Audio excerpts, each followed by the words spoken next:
Nomor 11, PT Pertamina Cabang Balikpapan membayar pembelian kertas untuk keperluan operasi di wilayah Kalimantan senilai 50 juta kepada PT Jaya Kertas pada tanggal 4 Oktober 2016. Atas pembayaran tersebut, terutang PPh pasal 22 sebesar berapa?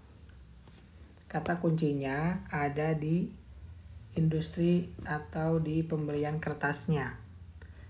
Sebagaimana tarif PPh pasal 22, untuk kertas itu dikenakan tarif sebesar 0,1% dari DPP PPN. Sehingga PPh terutangnya adalah 0,1% dikali dengan 50 juta. Hasilnya adalah 50.000. Jadi jawabannya adalah A. Nomor 12. Yayasan Pendidikan Areta Makmur memberikan honor kepada Fania Astrea sebesar 2 juta atas presentasinya dalam materi pajak bumi dan bangunan pada tanggal 7 September 2016. Fania Astrea mempunyai NPWP dan berasal dari Surabaya. Pernyataan berikut ini yang sesuai dengan ketentuan perpajakan adalah, jadi di sini Fania Astrea itu sebagai pembicara. Tahu dari mana pembicara? Karena di sini dikatakan presentasinya, sehingga dia merupakan pembicara. Apabila menjadi pembicara, maka dia termasuk ke dalam pegawai tidak tetapnya perusahaan atau Yayasan Pendidikan Areta Makmur. Kemudian atas penghasilannya itu, maka dia dipotong PPh pasal 21. Kita lihat pernyataan-pernyataan di bawah ini. Yang A, Fania Astrea akan mendapatkan boput. Boput itu adalah bukti potong berupa 1721A1. Nah, 1721A1 itu adalah boput untuk pegawai tetap. Jadi yang A salah. Karena sebagaimana disebutkan, Fania Astrea itu merupakan pembicara dan termasuk ke dalam pegawai tidak tetap. Yang B, Fania Astrea akan mendapatkan boput berupa 1721A2. 1721A2 itu adalah bukti pemotongan bagi PNS atau TNI atau Polri atau pejabat negara atau pensiunannya. Jadi ini pasti salah karena di sini disebutkan Fania Astrea bukan merupakan PNS. Yang C, penghasilan Fania Astrea harus dipotong PPh pasal 21 dengan tarif PPh pasal 21 bersifat final. Jawabannya adalah salah ya, karena bukan final, tapi seharusnya tidak final. Jadi jawaban C juga salah. Yang D, penghasilan Fania Astrea harus dipotong PPh pasal 21 dengan tarif pasal 17 dari jumlah bruto yang diterima. Nah, ini ada benarnya, ada salahnya. Memang dasar pengenaan pajaknya itu adalah dari penghasilan bruto. Tapi penghasilan bruto dari penghasilan bruto yang dikali ya, yang dikali sebesar 50%. Baru dikalikan dengan tarif pajak progresif ya. Jadi kita yang D kita biarkan dulu antara benar atau salah. Kita lihat yang E. Vannia Astrea berhak mendapat pengurangan PTKP. Nah, ini ambigu ya. Jadi PTKP ini kan dia itu pengurang ya.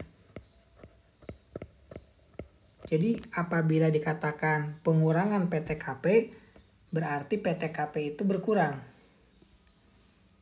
Pemahaman saya sih seperti itu. Jadi pengurang itu artinya asalnya yang harusnya 54 juta begitu. Untuk TK0 berubah menjadi 52 juta. Nah, mungkin itu yang dimaksud ya, karena kalimatnya mendapat pengurangan PTKP. Jadi yang paling mendekati benar adalah jawabannya yang D. Meskipun masih kekurangan 50%-nya untuk menghitung pajaknya. Nomor 13. Nilai pengalihan hak atas tanah dan atau bangunan adalah sebagai berikut, kecuali. Nah, untuk ini kita bisa lihat di peraturan pemerintah. Ini ada di peraturan pemerintah nomor 34 tahun 2016 tentang pajak penghasilan atas penghasilan dari pengalihan hak atas tanah dan atau bangunan dan perjanjian pengikat jual beli atas tanah dan atau bangunan beserta perubahannya. Nah, apabila kita lihat tepatnya ada di pasal yang kedua. Ya, ini ada di pasal 2 ayat yang ke-1 ya. Pasal 2 ayat yang ke-1.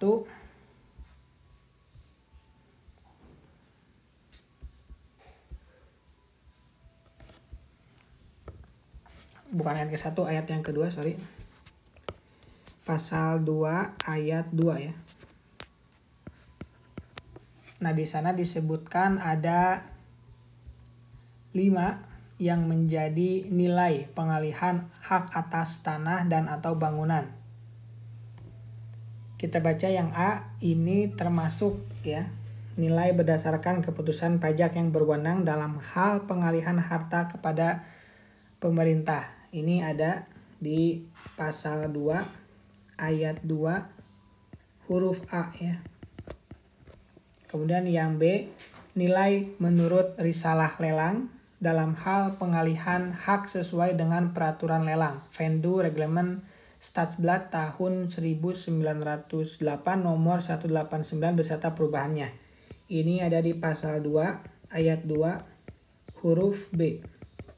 Masih di PP 36 ayat 34 tahun 2016. Yang C, nilai yang seharusnya diterima atau diperoleh dalam hal pengalihan hak atas tanah dan atau bangunan dilakukan melalui jual beli yang dipengaruhi hubungan istimewa. Ini juga ada di pasal 2 ayat 2 huruf C. Kemudian kita lihat yang D, nilai yang sesungguhnya diterima atau diperoleh dalam hal pengalihan hak atas tanah dan atau bangunan dilakukan melalui jual beli yang dipengaruhi hubungan istimewa. Nah, ini yang D sama yang E itu hampir sama ya.